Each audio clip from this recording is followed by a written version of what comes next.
Ciao a tutti, welcome to the Linguist Library. Today I want to talk about my favorite Italian classics. Before we start, allow me to remind you to like and subscribe. If you like words, stories, and allegories, this is definitely the channel for you. Don't forget to hit the notification bell so you don't miss any of my videos in the future. Now, let's get straight into it. Of course, I have to start with Dante Alighieri, The Divine Comedy. This is most people's introduction to the Italian language, and it's for a very good reason. This was the first piece of literary work that was written in vernacular Tuscan. So everything used to be written in Latin because it was considered refined enough to discuss philosophy and important themes of life. But Dante wanted everyone to have access to his story, so he decided to write it in his local dialect. And one of the really interesting things about Dante Alighieri is that he was in fact a poet and a musician, so he was very aware of sound, and he chose words that had an abundance of vowels because vowels have a very pleasant sound to the ear. They have a lot less friction between the throat and the mouth, so they have this relief effect. And he knew this, and he chose words that sounded pleasant to the ear.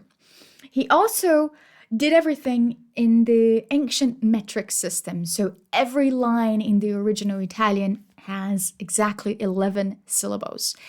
And so that's just one of the things that he used. Of course, he used different consonants to express nature sounds like the dark L and the S for wind, and especially in Inferno and Purgatory.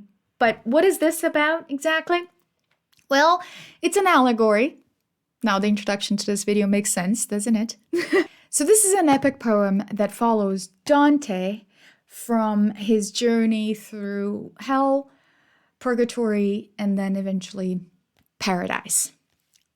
So his decision to write this epic poem in vernacular Tuscan kicked off what we know today as the Renaissance. Translations that I recommend, the first one is by Robert Darling and Ronald Martinez, and this one has Italian and English, so it allows you to see the original words that Dante chose. And it's very interesting to see that because that's, of course, the only way you can see all of his mastery, all of his usage of words and letters, because he was that precise and that detail-oriented. He uses a lot of S sounds, for example, to mimic the white noise of nature, or the florist sounds.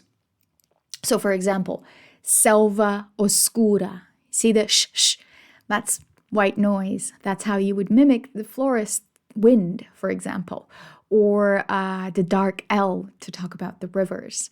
So this is a very interesting text linguistically, but it's also an epic poem full of fantastic imagery, especially through hell. I'm sure you've seen at least one illustration of the 9 rings of hell.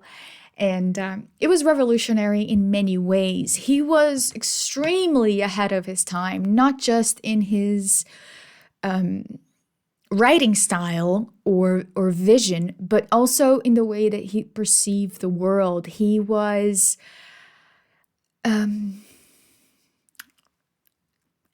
groundbreaking in the way that he wrote Beatrice.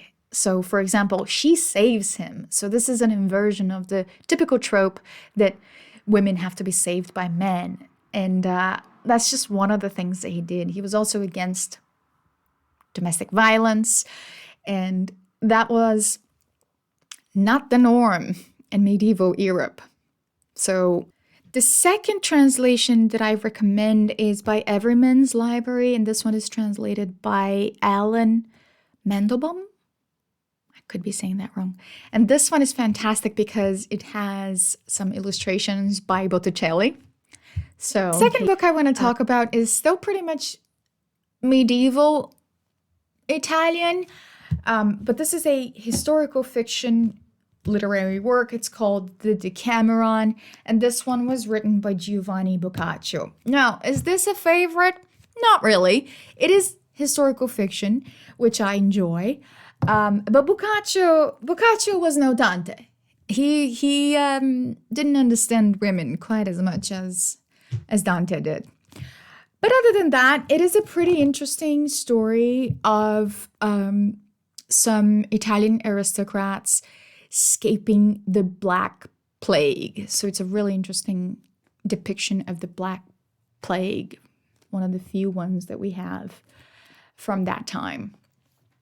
Now, let's talk about my favorite poet of all time, Francesco Petrarca. Now, Francesco Petrarca did for poetry what Charles Dickens did for novels. He was a polyglot, and he traveled around Europe talking about poetry and making people fall in love with it again. He was a huge influence for poets like Shakespeare, for example. But what is important about this? So the Canzoniere is a collection of poems that can be read one a day. There's 365 of them, or 366? That's an excellent question. I think it's 66 because he did a leap year. So this depicts his own, 366 poems that you can read one a day.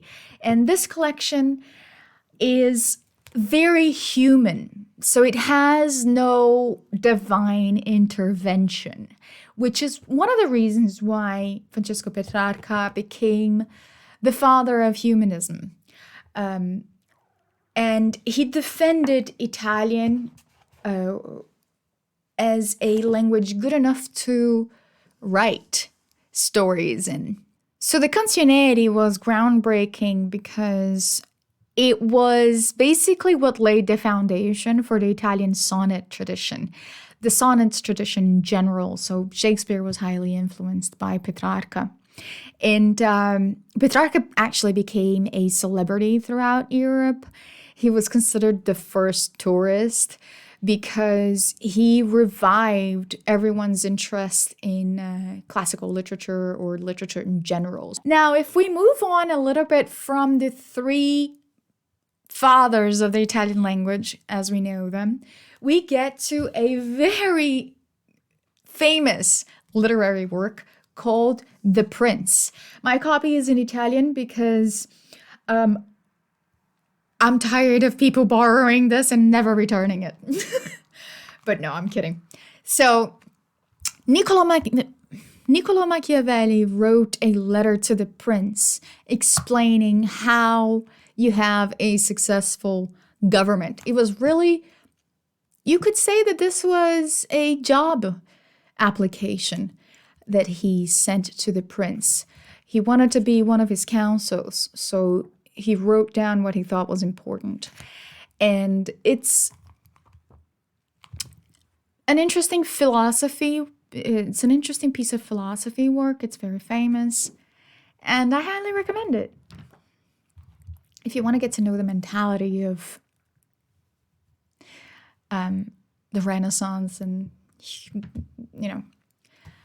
this was published in 1513, so we're getting to the thick of the Renaissance by now.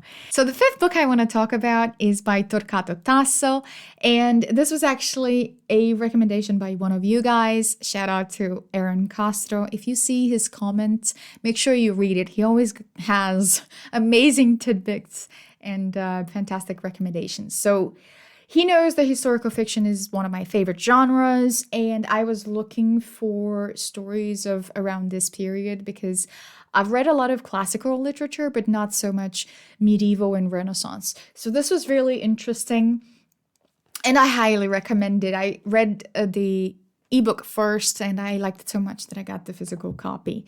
So thank you, Aaron. The sixth book I want to talk about is The Betrothed, I Promessi Sposi, and this one was published in 1827, so we've skipped a couple of centuries there, and it's by Alessandro Manzoni. And so The Betrothed follows the trial of two lovers, Renzo and Lucia, against the backdrop of 17th century Italian life. So we're talking about faith, oppression, and resilience. Now, on to the modern classics. The first one I want to talk about is, of course, Elena Ferrante, My Brilliant Friend. This is amazing. I recently read it in English for the first time. I wasn't going to buy a copy in English, but then I was at a used store and I saw that it was a really good price. That alone wouldn't convince me, but then I opened the book and it smelled like patchouli. I was like, first of all, how did that happen? And second of all, yes, I will have it. So yeah, there we go. I have it. And I reread it in English and I absolutely love it. So this is set in 1950 Naples and it follows Elena and her best friend Lila, her brilliant friend Lila. It's actually a series of 4 books and they are all really good. Highly, highly recommend this one. This was recently chosen by the New York Times as one of the top books of the 21st century. So this friendship is obsessive, it's raw, and it's entertaining. So the 8th book I want to talk about is by Natalia Ginzburg, and this one is called Family Lexicon. This one was particularly interesting to me because it discusses this very interesting tradition that families have, which is to create their own vocabulary or idioms. Another book that I have to mention, of course, is Italo Calvino, Invisible Cities. This one is Calvino imagines conversations between the explorer Marco Polo and Khan, while inventing fantastical cities that serve as meditation on imagination, reality, and human nature. Another very famous classic that I have to talk about is by Umberto Eco, The Name of the Rose. And this one I really love because mystery is my first love when talking about literature. So he was heavily influenced by Sherlock Holmes, Sir Arthur Conan Doyle, and it shows. So this is a historical mystery set in a medieval monastery. It follows the essential whodunit plot setup, and it explores knowledge and faith and heresy and truth. It's really interesting. Another book I want to talk about is The Silent Duchess by Dacia Maraini. And this one is important because it has some representation that we don't see a lot. This focuses on the experiences of women in Italian society, addresses themes of sexuality, freedom, social justice, and it is a powerful portrayal of a young, deaf-mute noblewoman. So, okay. Moving on to Elsa Morante, La Storia, History. This one was published in 1974, and it is a heartbreaking novel set in Rome during World War II and its aftermath. La Storia is one of my favorites for several reasons. Sono cresciuta in America, però il mio babbo è italiano, ma ho pure vissuto a Roma, quindi this one for me is especially interesting. It is not by any means like the Marble Faun, which is really like a touristy guide.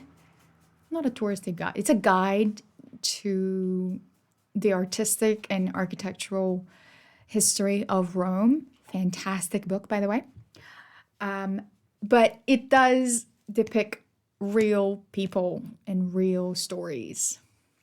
This focuses on a single mother and her children, and it delves into the horrors and the upheavals of war and its effect on ordinary people, especially marginalized and powerless, and how they are impacted by these historical events that are beyond their control. Another one I want to talk about is Il Gattopardo, The Leopard, and this one is by Giuseppe Tomasi di Lampedusa. And this novel is part of the Risorgimento, which is the unification of Italy. And it tells the story of a Sicilian prince witnessing the decline of his aristocratic world. It has one of the most beautiful prose in the Italian language. So it is extremely nostalgic and it reflects on changes and social decay. The last book I want to talk about is a children's classic, and if you grew up reading Goosebumps, you will love this. I'm sure you've heard it, but The Adventures of Pinocchio. If you're learning Italian, I highly recommend reading one of these stories a day. Really helpful. So these are my favorite Italian classics. I'm so glad you stayed till the end. Thank you so much for all the support that I've received. I'm so grateful, and I hope to see you next time. Bye!